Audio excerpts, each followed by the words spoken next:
It's been a week.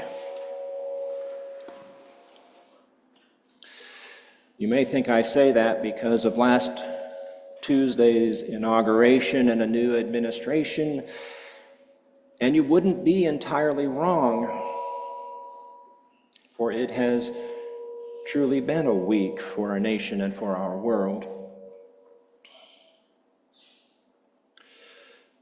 But I'm also thinking about this morning's gospel. Jesus returned to Nazareth to worship at the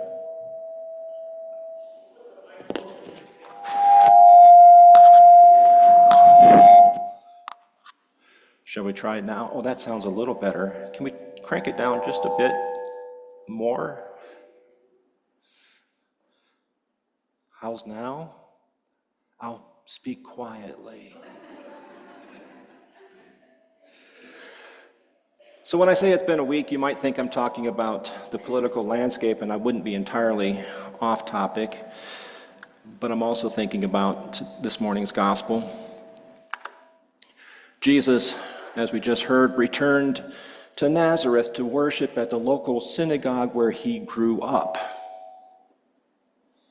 And it seems to me that family and many lifelong friends who gathered with him that day, they might have looked back on the day and said to themselves about all that whole time, it's been a week.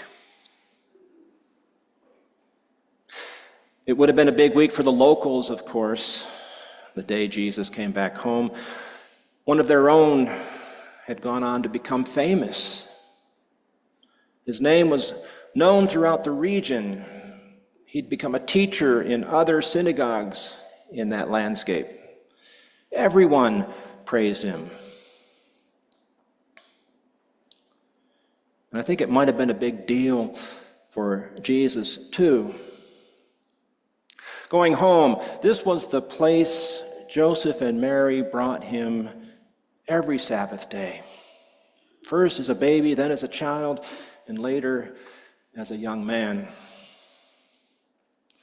So looking around, Jesus might have seen his parents beaming. Looking around, Jesus would certainly have been thankful for that whole community of faith gathered there, for the upbringing he received from them. It was good to be home, and it was a big day because he comes back now as a man. And there comes that moment when Jesus stands to read something he would have grown up seeing, but it was his turn now. He stands up to read, and one of those elders in that congregation, the attendant as the person is described, one of those elders hands Jesus a piece of parchment carefully handled and lovingly used for years. Jesus searches for a familiar text, unrolling the scroll to a place near the end, and he reads these sacred words full of promise. The Spirit of the Lord is upon me, because he has anointed me to bring good news to the poor. He has sent me to proclaim release to the captives, recovery of sight to the blind, to let the oppressed go free, to proclaim the year of the Lord's favor.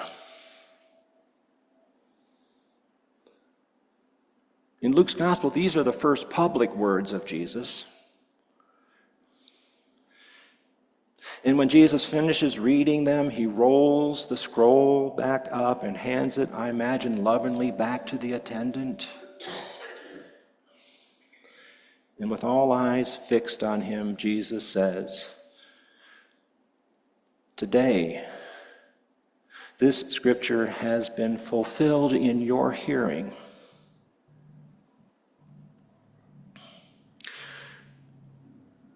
A 9-word sermon.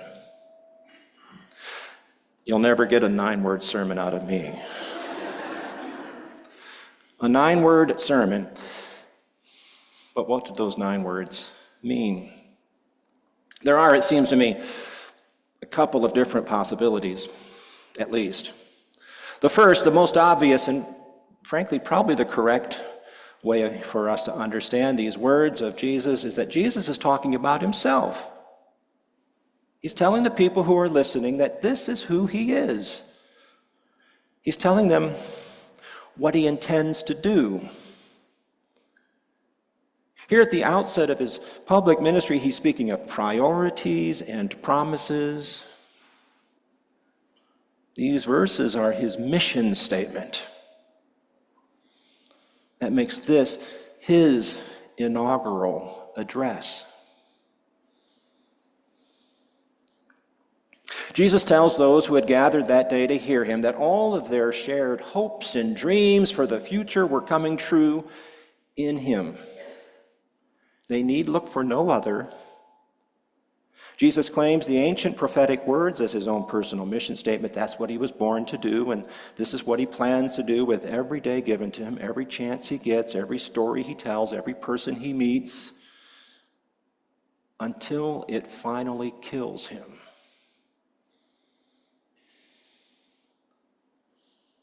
Now, that is probably how most folks, scholars included, make sense of Jesus' 9-word sermon. It was good news for Jesus to tell the faithful that day that he fulfills this scriptural promise. And it is still good news for us in our own day. Jesus is still our best window into the heart of God. Jesus is the one who shows us most definitively who God is and who God is for us and for our world. We need look for no other.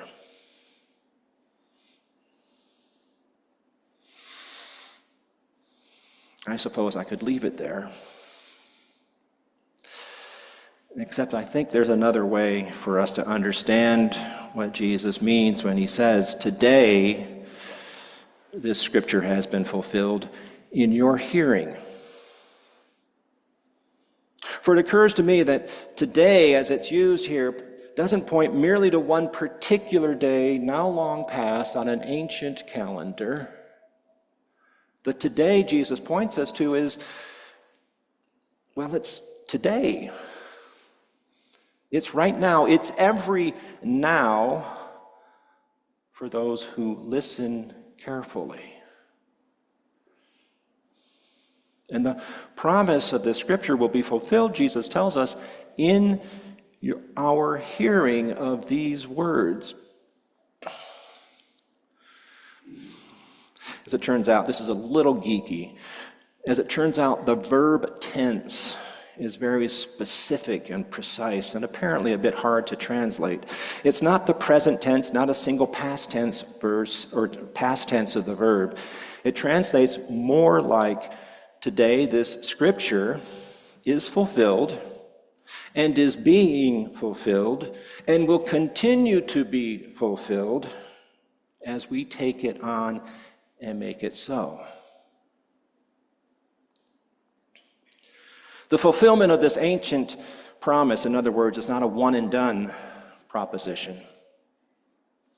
The fulfillment of this ancient promise falls to you and me in our own today as well. It is only in our hearing of it, our taking it to heart, our internalizing of it, and our living it out that this scripture makes any difference. And if we can do that, then today, this scripture has been fulfilled, whatever day of whatever week of whatever year it is. Episcopal priest Charles Hoffaker makes the connection like this. Excuse me. The way Jesus works is through his mystical body, the church. Through each of us and all who are baptized into his body, Jesus strives still to live out his mission statement, bringing good news to those who don't have any, setting free to those chained in captivity, opening blind eyes, helping the oppressed and exploited find a life in unrolling the floor plan that sets out God's reign where justice and peace prevail. And he continues, Jesus still does these things because his church does them. The poor gain hope, whether it's their souls or their bodies that are starved. The captives experience freedom, whether they are prisoners in a jail or prisoners in a mansion. The blind receive sight, whether it's cataract surgery at the church hospital or the scales of our eyes being peeled away, allowing us to see our own biases and privilege. The oppressed are set free, whether oppression is a political regime or a chemical dependence. When Jesus reads that passage in the Nazareth synagogue, he announces a mission statement for himself and for his body, the church.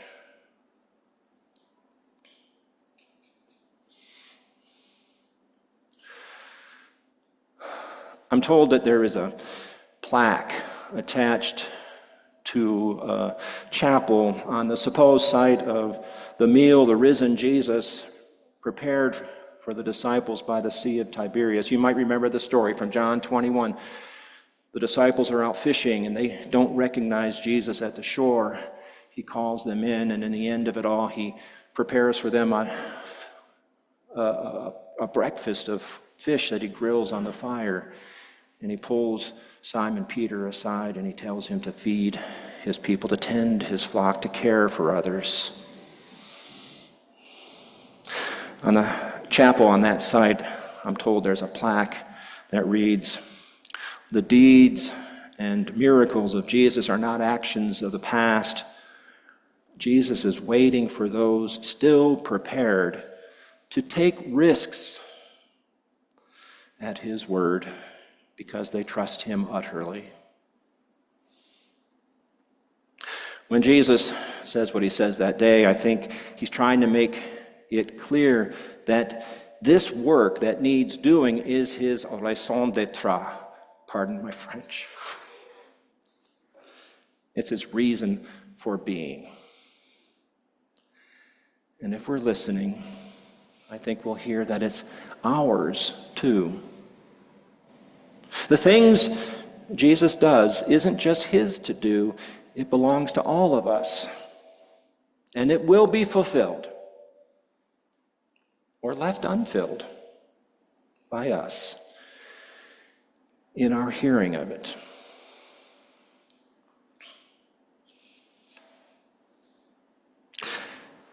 Now, in ordinary times, I might stop there. But as I said at the outset, it's been a week.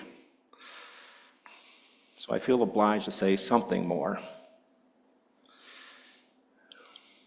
You will, at least many, if not most of you, will no doubt have heard about Bishop Marianne Edgar Buddy this past week. She took a risk when she preached at the National Cathedral this past Tuesday. If you haven't listened to the whole of her sermon, I encourage you to find the National Cathedral webpage and listen to it for yourself. Bishop Buddy is diminutive. She's not a big person. And she is fearlessly gentle.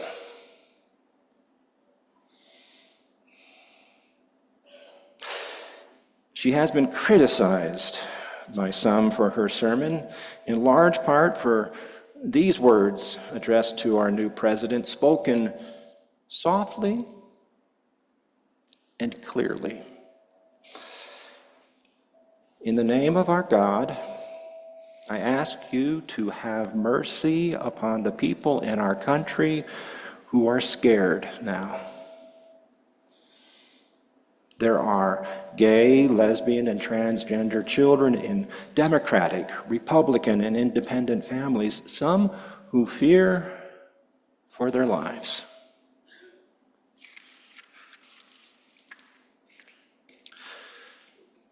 Bishop Buddy went on to talk about immigrants who are afraid, so many of them working thankless and vital jobs.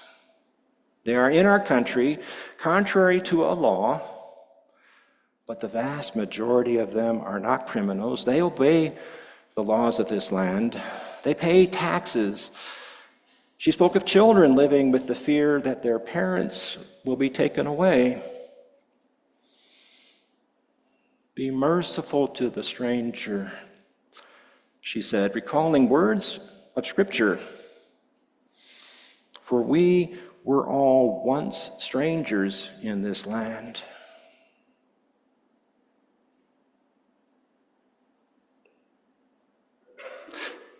She denies, Bishop Buddy does, being a radical left hardline hater. She is, she says, a 65-year-old grandmother.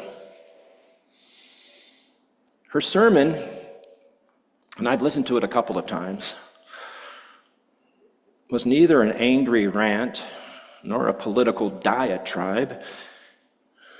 It was gospel truth offered in love. As one observer notes, if your Christianity causes you to be offended by somebody asking the most powerful person in the country to be merciful to the powerless, then you have profoundly misunderstood the teachings of Jesus.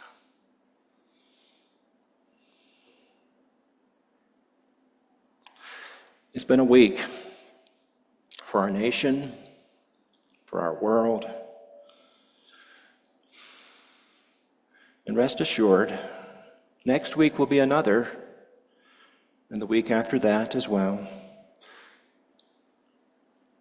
But then every week, really, for as long as we live, regardless of who is president, will be a week, a day, to fulfill in our hearing the promises of Scripture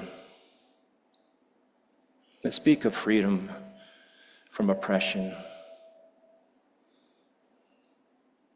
that speak of the year of the Lord's favor, not just for some, but for all God's children.